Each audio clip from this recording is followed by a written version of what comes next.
Bismillahirrahmanirrahim. Assalamualaikum warahmatullahi wabarakatuh. Alhamdulillahirrabbilalamin. Wassalatu wassalamu ala ashrafil anbiya'i wal mursalin Sayyidina wa maulana Muhammadin wa ala alihi wa sahbihi ajma'in, amma ba'du. Yang saya takdimi pengasuh Pondok Pesantren Zainul Hasan Genggong, yakni Al Mukarram Kiai Haji Muhammad Hasan Mutawakil Alallah SHMM. Yang saya hormati Bapak Rektor Universitas Zainul Hasan Genggong, yakni Dr. Abdul Aziz Sohabi AMAG. Yang saya hormati dosen pengampu mata kuliah evaluasi belajar matematika, yakni Ibu Wahyu Lestari MPD. Dan yang saya cintai kedua orang tua saya yang selalu mendukung dan memberi semangat dan doa. Dan tak lupa pula yang saya banggakan teman-teman seperjuangan sekalian. Perkenalkan, nama saya Nidia Alfiatul Mukarramah. Saya mahasiswa dari Fakultas Tadris Umum, program Studi Tadris Matematika. Baik, di sini saya akan mempresentasikan materi bab pertama, yaitu pendahuluan. Langsung saja di sini yang pertama ada pengertian penilaian dan evaluasi. Di Inggris evaluasi atau evaluation, sedangkan dalam bahasa Arab adalah al-takdir. Dan dalam bahasa Indonesianya adalah penilaian. Adapun makna penilaian atau evaluasi adalah kegiatan yang dikerjakan untuk mendapatkan nilai dari objek yang ada dalam dunia pendidikan atau ukuran antara baik dan buruk. Dan nilai itu bukan tujuan dalam pendidikan, melainkan sarana untuk mencapai tujuan. Penilaian biasanya dengan tes tulis, tes lisan, atau dengan penugasan.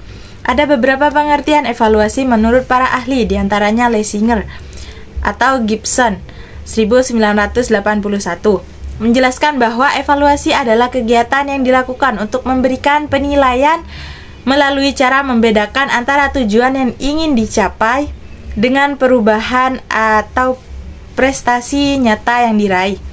Tahun 1997, Edwin Wan dan Gerald W. ialah hasil perlakuan dari objek jemari Madapi mendefinisikan evaluasi sebagai rangkaian kegiatan yang dilakukan untuk mengembangkan kualitas, sedangkan Miller mengungkapkan evaluasi merupakan penilaian kualitatif yang menggunakan nilai pengukuran dari tes dan informasi penilaian untuk mendapatkan nilai, sedangkan menurut Griffith dan Nick, evaluasi ialah judgment atau keputusan terhadap nilai atau penerapan dari hasil pengukuran. Lanjut, yang kedua ada fungsi evaluasi bagi pendidikan. Dalam sistem instruksional, evaluasi penting sekali guna sebagai tanggung jawab melakukan fungsi. Di antaranya ada fungsi eduktif, fungsi diagnostik, fungsi administratif, dan fungsi kurikuler.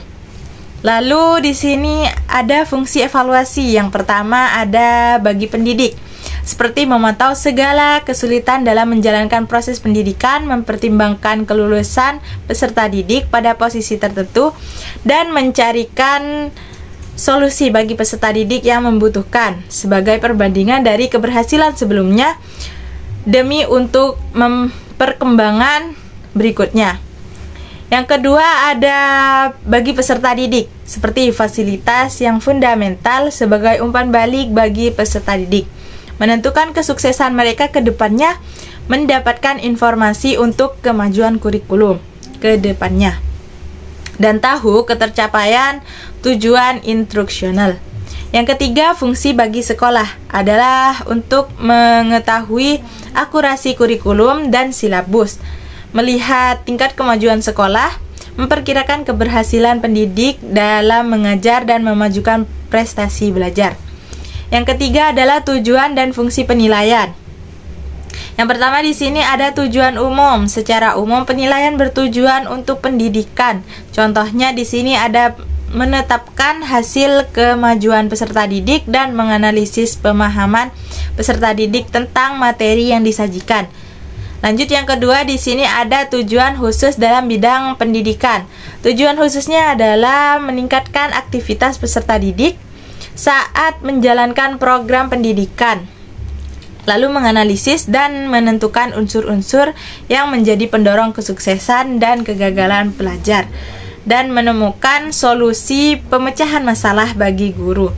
Yang ketiga di sini ada fungsi penilaian. Yang pertama itu fungsi umum dan ada juga fungsi khusus. Di fungsi khusus terdapat 3 segi, yaitu segi psikolog, segi didaktif, dan segi administratif. Lanjut ke poin yang keempat, yaitu penilaian dalam pembelajaran.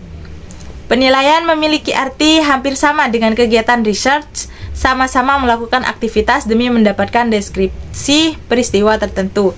Yang kelima, di sini ada ciri-ciri penilaian. Dalam pendidikan di sini ada dilaksanakan secara tidak langsung, seperti mengukur pengetahuan melalui ukuran kemampuan, mengerjakan soal-soal. Yang kedua, penilaian pendidikan menerapkan ukuran yang serupa. IQ 105 tergolong normal dan IQ 80 dikategorikan dungu. Ketiga, penilaian pendidikan bersifat relatif, artinya tidak sinkron dari awal sampai akhir. Dan yang terakhir, penilaian dalam pendidikan terkadang tidak sinkron. Letak masalahnya dapat dilihat dari beberapa unsur. Lanjut ke poin ke-6, yaitu teknik penilaian, teknik non-tes. Teknik penilaian, teknik non-tes adalah mengetahui tentang kepribadian siswa seperti skala bertingkat atau rating scale, kuesioner, daftar cocok atau checklist wawancara, atau interview, pengamatan atau observasi, dan daftar riwayat hidup. Yang terakhir ada macam-macam penilaian. Yang pertama ada penilaian formatif. Pelaksanaannya di akhir pembelajaran guna melihat keberhasilan pencapaian selama proses pembelajaran. Yang kedua ada penilaian sumatif. Pelaksanaannya di akhir pembelajaran, misalnya catur bulan dan akhir semester. Yang ketiga ada penilaian diagnostik, mengamati kelemahan peserta didik serta faktor penyebabnya. Yang keempat ada penilaian selektif, digunakan untuk menyeleksi para siswa untuk mewakili sekolah dalam lomba-lomba. Dan yang terakhir adalah penilaian penempatan, berfokus pada kesiapan peserta didik dalam menghadapi program pembelajaran. Dalam macam-macam penilaian juga ada jenis-jenis standar penilaian, prinsip dan prosedur penilaian, dan juga ada objek evaluasi hasil belajar seperti ranah kognitif, ranah efektif, dan ranah psikomotorik. Baik, mungkin hanya itu saja yang bisa saya sampaikan. Kurang lebihnya mohon maaf. Akhirul kalam. Wassalamualaikum warahmatullahi wabarakatuh.